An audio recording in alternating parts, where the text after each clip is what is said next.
What's up, guys? Welcome to another episode of Top of the List, another Rick and Morty review with your hosts RB and Dom. What's up, guys? This week we'll be reviewing the third episode of season 5, Rick and Morty, a Rick Convenient Mort. That's this week's episode? Yes, that's this week's episode. How is it related to what happened? Because there's a planetary character. It's about saving the Earth. An Inconvenient Truth is Al Gore's documentary about global warming. Oh, I didn't know that. Yeah. This is why Ryan's here. He knows all the answers. Yeah. He's a mastermind. No, so a lot of the Rick and Morty titles are over my head. I caught on to this one. I am very familiar with Al Gore's An Inconvenient Truth. Okay. All right, but yes, an episode featuring some new characters, including Planetina, as you can see on the screen, amongst others. Yes. I really enjoyed this episode. Really thought it recovered nicely from last week's episode, which I did not like too much. You preferred last week's episode compared to what I felt towards it. But how did you feel about this episode, especially coming off of how you felt about last week's episode? So I think we're gonna kind of agree here. Okay. I think we're gonna give it a different score. Okay. But I think we're gonna agree here because you really enjoyed the premiere. I did. You thought it was amazing. I did. I thought it was, about great. Yeah. And then I thought episode 2 was amazing, and you thought it was fine. Yeah, it was all right. And then I think on this one, I feel bad. I'd say probably about even with the premiere. Okay. And then I think you probably like this one just as much as the premiere. I may even give this one. In fact, I think I will a slight edge over the premiere. So my score for this one is going to be a 9 out of 10. I'm pretty sure I gave the premiere an 8.5 out of 10. I'm not sure. Yeah, I think somewhere around there. Yeah. So this is a 9 out of 10 for me. To me, this is an amazing episode because it gave me everything I was looking for in a Rick and Morty episode. It had me laughing at many points. I found it very funny. Yeah. There were times where both of us were cheering, rooting for our characters, which means we were definitely, into the storyline. And then at the very end, I think it made us both feel something. We got we had an emotional connection here. And I think that's all you can ask for sort of an adult humor cartoon to give those big 3 things. I mean, most of them do not. So that's why I give this episode a 9 out of 10. Definitely not one of the greatest episodes of television, but still an amazing episode. So 9 out of 10 for me. Fantastic episode of Rick and Morty in your book. Yes. Absolutely. I think this was a great episode. I give it an 8 out of 10, just like I gave the premiere an 8 out of 10. I thought it was great. It doesn't deserve anything lower than that because, like you said, Ryan, it was really entertaining. It was really funny. Everything that happens with Morty and Planetina is directly concerning what my biggest problem with that one part of season 4 was. And if you guys watched our really long Rick and Morty review of the season 4 part. Yeah, if you made it to the season 4 part, then you'll know that the beginning of season 4, the first half, I was really disappointed with the show. I think you were as well. Yeah. And my biggest gripe was how they really sidelined Morty in the beginning of season 4. And I'm loving how Morty is the focus of this episode, and we get a lot of character development with Morty. And I think this was a very strong Morty-centered episode. Absolutely. But not to discredit, the Rick and Summer storyline as well, which was purely for comedic purpose in my book. And yeah, I think that's typically how these episodes go. You'll have one very serious storyline and one that's there to break it up with comic relief, and you cut back and forth. And I did enjoy Rick and Summer's storyline as well. I love Rick and Summer adventures. They're one of my favorites when we get to see Rick and Summer, because she's not Morty. She's very different from Morty. And I enjoy... I pulled a nose hair out right now. That was so gross. Oh my God. All candid here, uncut, just in the lives of RB and Dom. But yeah, finishing up my point here. Yeah. I love Rick and Summer adventures. And I think this was another really enjoyable one because Summer's such a train wreck and Rick's a train wreck, which is really great. Morty always tries to get his life on board. Summer sort of thrives in being a train wreck, which is, even though it's Rick and Morty, what sort of more relates to Rick's character. Yeah, absolutely. And, I think, but before we go into specific details of what happens in the episode, so I'm going to give it an 8. You're going to give it a 9. Yep. And that is our review of Rick and Morty this week. Let's talk spoilers now. So big moments in this episode.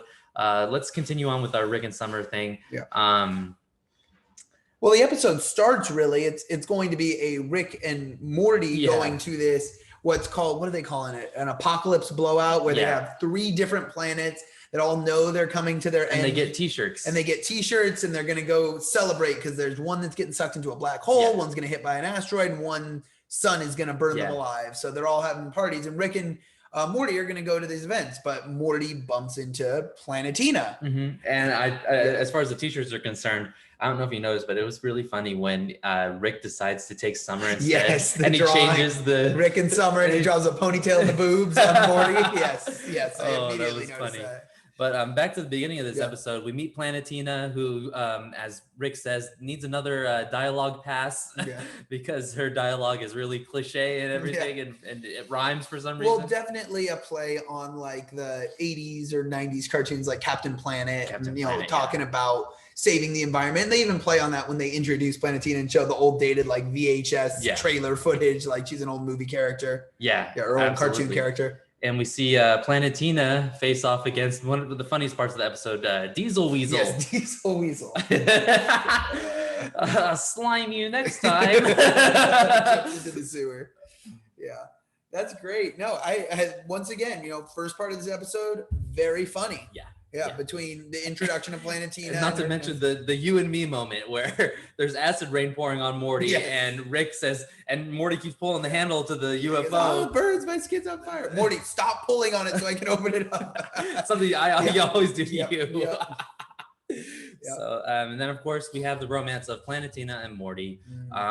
Let's talk about this. I think we were both cheering for Morty. Morty, for lack of a better terms in this episode, grows a pair with everyone, starting with pronouncing his love, I guess, to proclaiming his love to Planetina, and then when people tell him they can't be together, he stands up for himself. This is a really big first Beth, and then Planetina's kids, kids, quote unquote, the ones who manifest her, combine the four elements. But this is an awesome episode for Morty. We see first in the premiere him standing up for himself and shooting his shot with help me out here, Jessica, and now with Planetina. I love the development of Morty in this season so far. I mean, he goes off in this episode on his own. He goes, I've met hundreds of people, I've been all over the galaxy, I've saved the world, I've saved that was a really big step for Morty, and for Morty to acknowledge that too. I know you're really big on the continuity of this show, and this is definitely one that keeps the continuity of Morty growing wiser. And I hope they keep it going.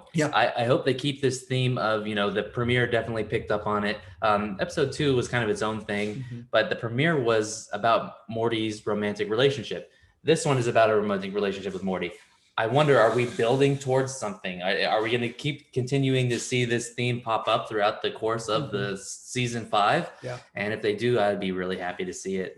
So maybe Morty will find the one in this season. I think I want to, before we talk about Rick and Summer's storyline, I think we should talk about just Morty's storyline here. So let's focus on this because, Morty falls in love with Planetina. He's being kept apart from them, being held down, tells off his mom, goes out and quite literally murders her kids who are keeping the four kids from different ethnicities. That manifest from the 4 major ethnicities is what it was. And they're about to sell Planetina. He gets rid of all of them so they can be together, stands up for himself, and then brutally kills them. And then Planetina goes a little bit crazy, goes a little eco-terrorist on us. And it starts off so nice with them playing a board game, and another great, they're hitting the nail on the head with Jerry this season. Just Jerry completely focusing on everything that's happening in the board game and oblivious. Don't punch my gut. Jerry. And they go off on their own together, and it seems that Planetina kind of goes off the handle, and Morty gets a rude awakening that this girl is not all she seems. This is another huge character development and maturity and growth for Morty, because it's not the girl saying, "Wow, you're a loser, Morty, I'm done with you." Morty breaks up with Planetina despite essentially falling in teenage love with her. And that's a big moment for Morty to do that, because that's very out of character from the Morty we've grown to see in season 1 through 4, where he's just so focused on, no matter what a terrible person Jessica is, to get Jessica's attention. So this is big for Morty as far as I'm concerned. And it ends on a very sad note, like you said. And I think that was the strongest part of this episode. If you guys don't know from our Rick and Morty episode, Ryan's favorite Rick and Morty episode, the season 2 finale, Yes. right? And that's one of the saddest endings to a Rick and Morty episode ever. And I think this one kind of had a similar vibe to it. Yeah. And I think that's why you really appreciated Absolutely. it. Yeah, and I appreciated that too. But that also brings me over to one of the negatives I have with this episode. Okay. I love everything that happened with Morty, but I wish it was just about Morty. And I I know we were just talking about the Rick and Summer storyline. Wasn't necessary to me. It's Rick and Morty, and they need storylines just like, we need to see Beth and Jerry and Summer in every episode. I mean, there are main characters, and I think that's the bread and butter of Justin Roiland and Matt Harmon? Dan Harmon. Dan Harmon, thank you. That's the bread and butter. And I'm, like I said, I'm glad for it. I thought there were some really funny moments with Rick especially. And I just thought it was gross. Okay, the hello was funny. Yes. Yeah, that was very hilarious. Yes. But I don't know, man. I think at some point it was just kind of gross and vile. And I know that you're more like you enjoy that a little more than I do. For me, I'm a little weaker on that part. Like, I don't know. I don't like it. The elbow boots. Oh my God, dude. I was like, what the heck is going on? That's funny. I'm fairly certain the hello alien. I'm fairly certain she was voiced by Jennifer Coolidge, who's one of my favorites. Okay. If you've ever seen American Pie, she's Steve Stifler's mom. Okay. The Emoji Movie, she plays the Meh Emoji's mother. The Emoji Movie. Yes. Wow, what a deep cut there, RP. I've never seen it. Oh, I love the Emoji Movie. She was in Legally Blonde is one of her biggest roles. She plays Bend and Snap. She's awesome in everything, and I immediately recognize the voice, and it's funny because it's almost in character for her, the character she plays. Yeah. And I loved it. I thought it was funny. I loved all the different planets and how they were, sort of celebrating. It's funny that, everyone goes to just extreme sexuality when the world's ending. And that leads to our post-credit scene too. Yeah, I was a little underwhelmed with the post-credit scene. It's just a one-off laugh. I would have much rather it involved Planetina. And I think you feel the same way. Yes. But it was really funny. Son and father bump into each other they're in the bakery. He goes, "Oh, mom in the back." And he goes something like, "Yeah, she's not feeling well." And he goes, "Do you think it's because she saw us having sex together," or something like that?